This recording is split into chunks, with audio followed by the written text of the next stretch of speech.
it's John from What Up. Welcome back to another Wheel of Time on Prime news video. That's right, this is a news video. It's been a few weeks since I've done one, and basically over the last couple of weeks there's been a lot of really small tidbits of news that have cropped up, and I've kind of crammed them all into this video. So everything from some hints about starting filming very soon, to some information about the director of the last two episodes of The Wheel of Time, and some information about the composer as well, to that infamous Whitecloak picture that you've seen making the rounds on Instagram, Reddit, Facebook, and Twitter. So we'll talk about all that. Also, you want to stay tuned at the end of the video for the community section. I'm featuring Easing the Reader. It's a brand new Wheel of Time podcast, and they are really great, so you want to stay around for that. Before we get started though, spoiler warning, in this video I will be talking about a couple of things that may ruin certain scenes from The Eye of the World. So if you hadn't read at least the first book of The Wheel of Time, be forewarned, I may talk a little bit about it. Alright, let's get on to the video. Alright, we're going to start out with Barney Harris. Now, Barney Harris, for those of you who don't know, and I can't imagine too many of you watching this video don't know this, but he's playing Matt Cawthon in Amazon Prime's adaptation of The Wheel of Time. Now, we're going to set this up a little bit because a lot of the cast and crew have been very active in social media. So Sarah Nakamura talks with the fans all the time on Twitter. She posts on Instagram as well. Alvaro Morte, we know, is huge on Twitter and on Instagram. Priyanka Bose, very big on Instagram and Twitter. Daniel Henney, again, very big in social media. Even Marcus Rutherford, Madeline Madden, other people from the cast, they all posted things on social media about their time working on the show, in and around Prague, their lives, and they use it quite often. Now, we've all seen a bunch of Instagram posts go up, and of course they're pulled down almost immediately because maybe they reveal some things that Amazon Prime doesn't want us to know or isn't ready to tell us yet, and that's happened quite often, but it's really cool to see this stuff.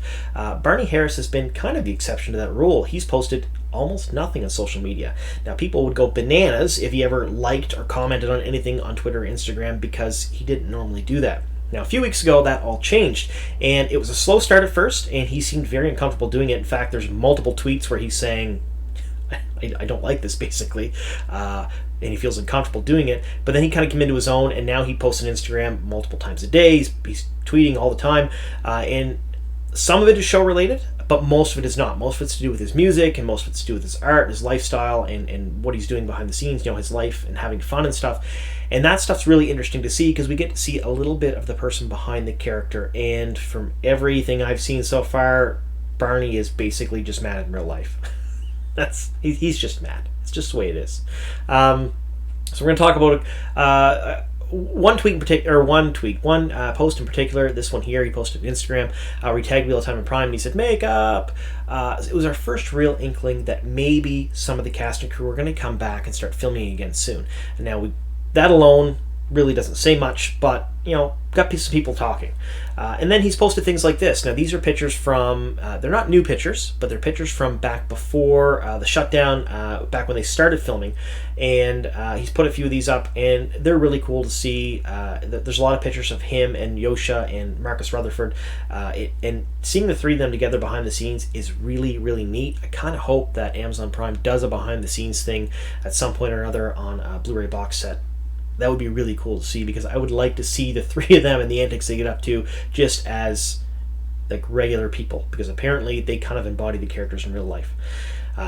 So there's that. So now we're going to get into David Buckley. Now, David Buckley, as you guys know, is the composer for the Wheel of Time series. And he recently did an interview, which I've linked down below in the description box if you want to read the full interview, and he mentioned the Wheel of Time in it. So essentially he said that the Wheel of Time is very different from the last few films he's done, and it's going to require every instrument to be recorded live, which, you know, is kind of difficult right now due to COVID and the shutdown and things like that.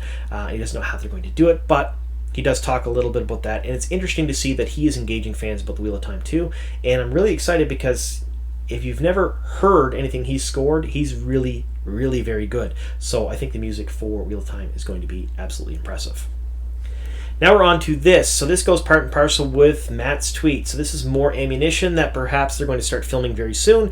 Marcus Rutherford, who we all know is playing Perrin, posted this, and it basically is just saying, "I'm heading back. I'm going back to Prague." Which is a good thing, because if some of the cast and crew are making their way there, it means that they will start filming soon, and we can get the last two episodes completely done, and maybe we'll start seeing season 1 at some point next year. Then we have Ciaran Donnelly. For those of you who don't know, It's the director for at least one of the last 2 episodes, 7 or 8 of The Wheel of Time. And this was shot, posted on Instagram, and in Prague. So the director is in Prague.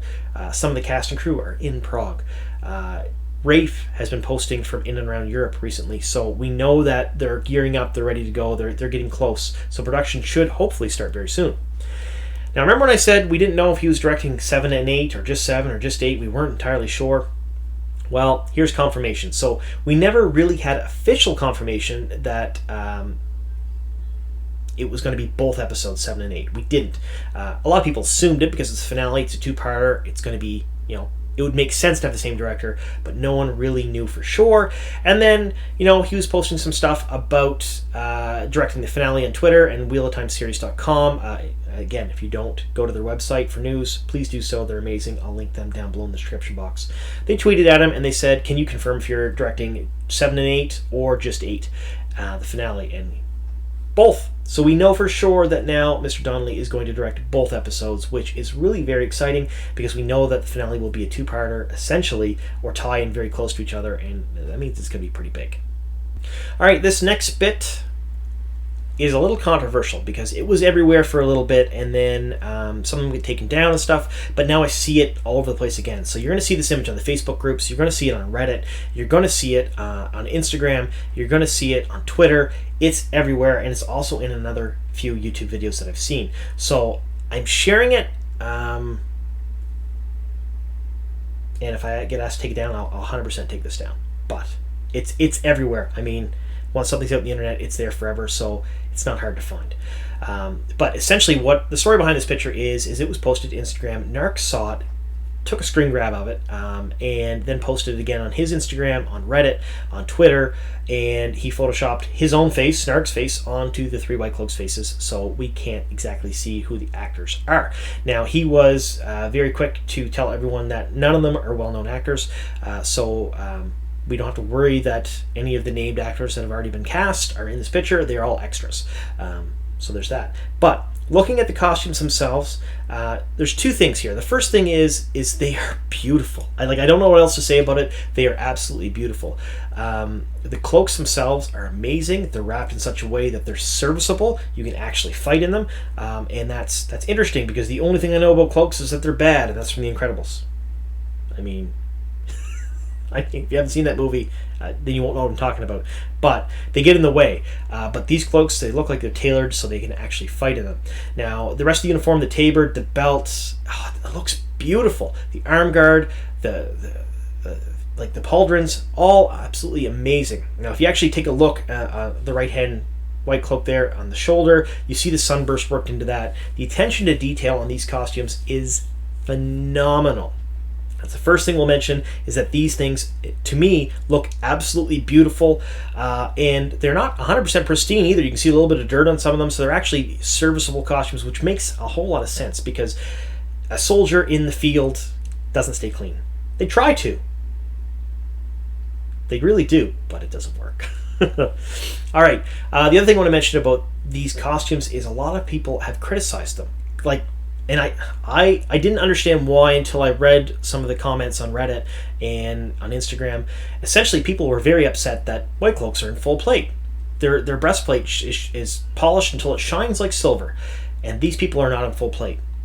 Well, not everyone's in full plate all the time. So will we see them in full plate on the screen? Maybe. It's quite possible we will, especially during the battle scenes when they're fighting and stuff. But if they're just hanging out in camp, like it appears to be here on a soundstage, they're not going to be a full plate the whole time because that doesn't make any sense. It would be like walking around in full protective gear all the time, and it's uncomfortable, it's hard to move in, it's fatiguing, it dehydrates you, it does all kinds of things to your body that isn't great to have for a prolonged period of time.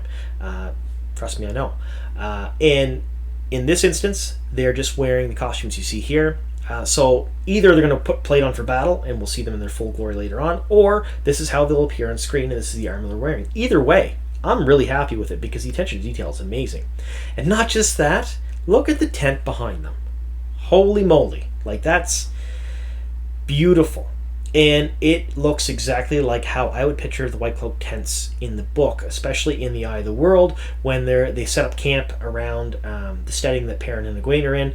That's how I kind of imagine the tents, white, tasseled, ornate, beautiful, and let's just say this gives me a lot of hope that things will be very fantastic when it comes to costumes and sets, because this is beautiful. Now, the only other thing I'll mention about this picture before we move on is in the background, it's a soundstage. I've mentioned that. It is 100% a soundstage. That is not out in the wild. You see kind of a tree there, and you see some lights in the background and stuff. This is done on a soundstage somewhere. And we do know that parts of the scenes with the wolves and the Whitecloaks were filmed out in the open, and they're also filmed on a soundstage. So this could be from that scene, but I'm not entirely sure. All right, let's get on to the last little bit of news. All right, so the last little bit of news in the video is going to be about Reddit. So I do apologize for the cutting and editing and zipping around there. I had to do some creative editing for this video, just in case.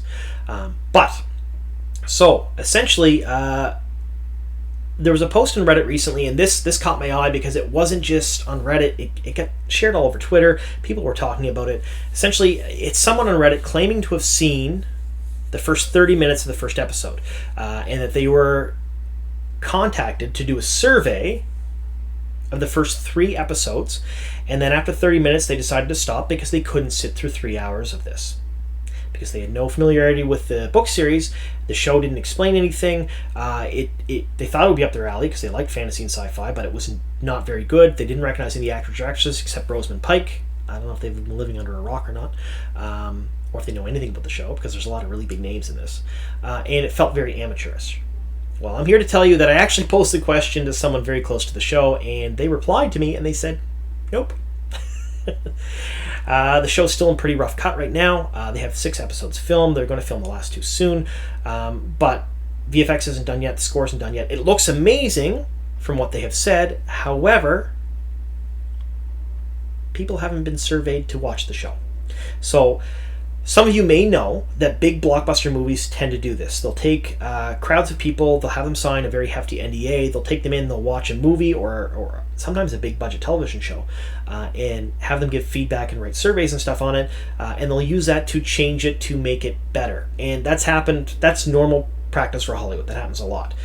Sometimes you get leaks from it, on Reddit especially, or on Twitter or other places, because people ignore the NDAs and they think that the anonymity that word, I can't pronounce it, of the internet protects them, and they go and they talk about it. But I want to assure you that in this case, someone who's saying that the show is garbage and they don't like it, they haven't seen it yet. So for now at least, that hasn't happened. So take anything from people who online who say they've seen the show with a big grain of salt, because, well, let's face it, they haven't, because it's not being shown to people just yet, because it's not ready to be shown to people just yet. So there's that.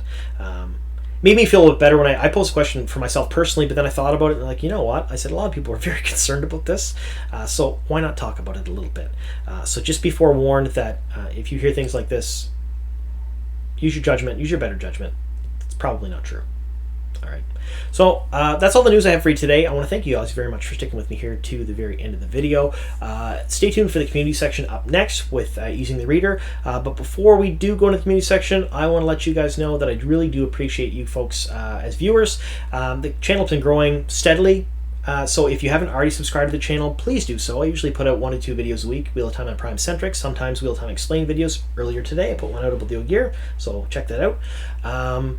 And I plan on doing this right up until the show releases and beyond. So if you do watch the videos and you haven't already subscribed, please subscribe. If you like what I'm doing, click the like button, leave a comment down below. Let me know how you think I'm doing, anything you'd like to see improve. I've taken a lot of the comments and I've actioned a lot of the feedback I've gotten from them. However, I can't reply to every comment. I can't do everything that everybody asks me to do, but I will stress that I do read them all. So if you write something in the comments, I'm going to read it at some point or another. All right. Thank you so much, and let's get on to the community section. Hi everyone, welcome to the community section, and today I'm featuring Easing the Reader. It's a new Wheel of Time podcast. Now this is a reread podcast by two different authors, which is kind of neat. So the authors themselves discuss the book series from an author's perspective, among other things, and it's kind of cool to see that. Now, I will caution you, they only have one episode out right now, so when you're done, that's it. It's going to be bi-monthly. They'll put out 2 a month right now, it looks like. That's their plans currently. And it is really very good. I got a chance to download it earlier today, and I listened to it while I was driving around, and it's a good podcast. It is very, very good. Now, one of them is a veteran reader, has read the series before, and the other one is a lapsed reader, so they have not finished the series. However, they're going to come back, and they're doing a reread, and they discuss the book series as they go. In episode 1, the prologue is out right now. I left a link in the description box down below, so please go check them out, show them some love, download the podcast, and give it a listen. All right, thank you all very much for sticking with me here to the very end of the video, and here's to many more.